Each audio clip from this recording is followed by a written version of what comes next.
those versatile viscounts of voluminous verbosity as they portray a panoply of personalities under this preeminent proscenium.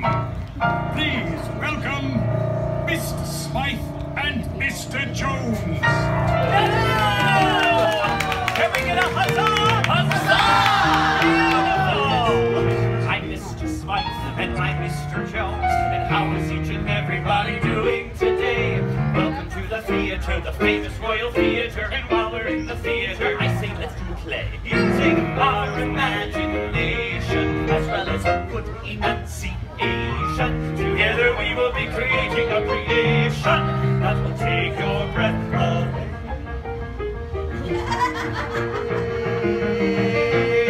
For all the world is a stage, my friend. Attend and hark if you've an ear to lend. We're gonna tell the tale with once upon a time at the start, and there's a happily ever after at the end. I say, Mr. Smythe. Yes, Mr. Jones. What story shall we play today?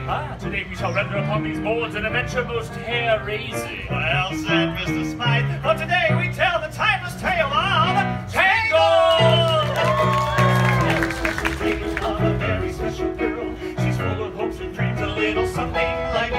And if she puts some work into it, makes her mind up to pursue it, she can make her wish come true. It may be awfully hard to do, but with imagination, some courage and determination, if she can conquer all her fears and trepidation, well then she just might make it through. For all the world is a stage, my friend. Attend and hark if you've an ear to lend. And here's one thing on which you can depend. We're gonna make a little magic if you all do your part. We will create a little comic full of courage and heart. We're gonna tell the tale with once upon a time at the start. There's a happy ever after at the end. Happily ever after at the end. Thank you for joining us and welcome to the Royal Theater. To help us tell our story today, we have two special guests. Two special guests? Yes. Who's on first? A young lady with golden locks. Goldilocks and her three dancing bears! But no, we don't have three dancing bears. Only two? No. Just one. No, there are no dancing bears. Lords and ladies, presenting Goldilocks and no dancing bears! Now, wait a minute, I just said maybe they could be the dancing bears. Look, there's a papa and a mama and a baby. No, there are no dancing bears and no Goldilocks. But you said a young lady with golden locks. Yes, Rapunzel. Rapunzel doesn't have any dancing bears. No, she's our first guest. Our first guest? Yes. Who's on second? That is the question. I can hardly wait. Lords and ladies, it's time to give a warm welcome to our first royal guest, the one, The only, the one and only, Rapunzel!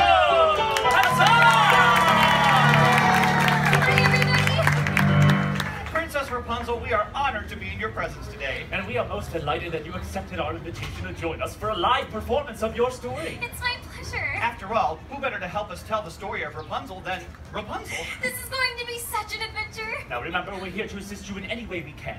Should you wish to know where to stand, we shall show you. Should you want to know what to say, we will tell you. Or should you wish to recognize one of us for most outstanding player in a performance, drama or comedy, we shall kneel before you in humble gratitude. I'm sure you'll both be wonderful. Very well then. Are you ready? Yes. Then let the play begin.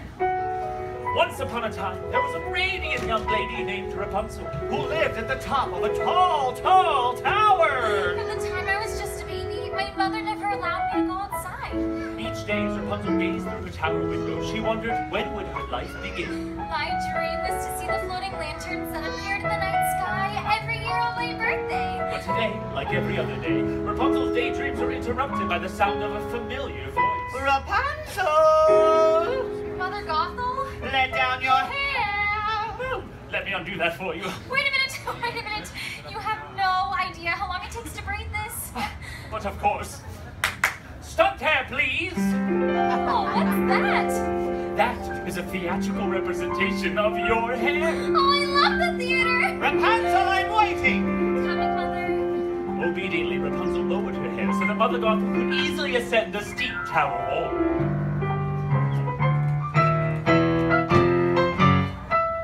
Apple, dearie? Oh, thank you. It should be noted by all in attendance that Mother Gothel was not Rapunzel's real mother. That's right. I was kidnapped by Mother Gothel when I was just a baby. And why was Rapunzel kidnapped? Oh! It's a joke. Because of her magic hair! Yes, which keeps Mother Gothel. The fairest of them all! Hi! Rapunzel! Oh! Ah, princess. Rapunzel, Mummy's feeling a bit run down. Why don't you let me brush your hair while Mr. Smythe sings your magic song? Whenever I sang the magic song, my hair started to shimmer and glow. And when it glowed, it kept Mother Gothel young with a special healing power. As Gothel brushed the enchanted hair, the years melted away. Like sands through the hourglass, thus were the days of our lives. Thank you, my dear. Oh, Ah, princess. thank you, my dear. Now get me my mirror.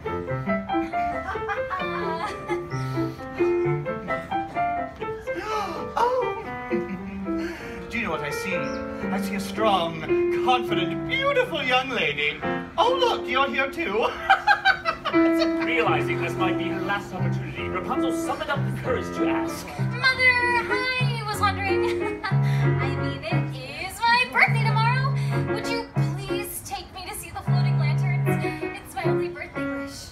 Absolutely not, Rapunzel. Oh, sorry. Samuel, flower gleaming glow, let your power shine. Make that country burst and what is mine. Ta-da!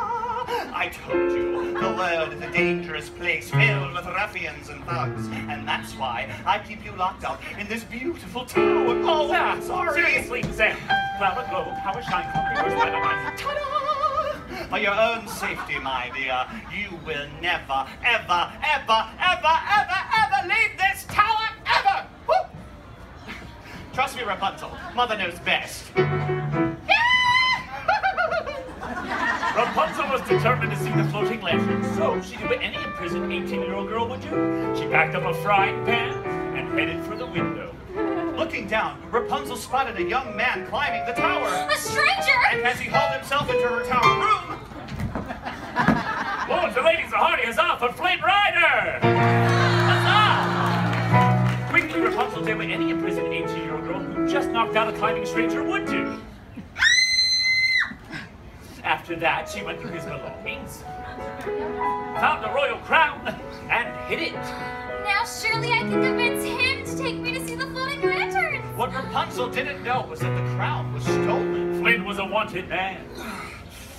Look, Blondie, there is no way I will ever take you to see the photo.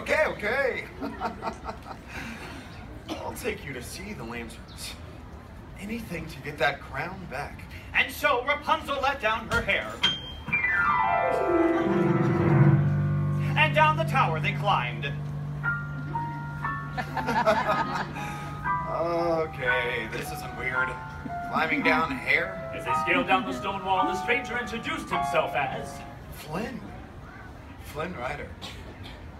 And before Rapunzel could say, Holy hairbrush, Flynn! their feet were on the ground and they were off and running on their new adventure. I can't believe I did this! This is so fun! I just hope we don't run into any ruffians or thugs. We'll end this adventure as quickly as possible. And avoid being arrested by the royal guards, Flynn said. Hey, are you hungry? I know a great place for lunch. And thus he led the way to the Snuggly Duckling Tavern. Which, as it turns out, was filled with ruffians and thugs. Hello! Well, would you look at this bunch? This is a mean-looking bunch of ruffians and thugs. I mean, look at that guy. Never trust anyone with a mustache, especially a milk mustache. Oh, and don't be fooled by these princess disguises. Oh, I saw her on the Kingdom's Most Wanted list last week. You know what, Blondie? I think it'd be a whole lot safer if we just turned you around and got you back home. What do you say? We'll just go back to that tower of yours and get the crown, all right? Excuse me. Are you Flynn Rider? Do I look like Flynn Rider? What do you think? Does he look like Flynn Rider? Fair enough! Yeah!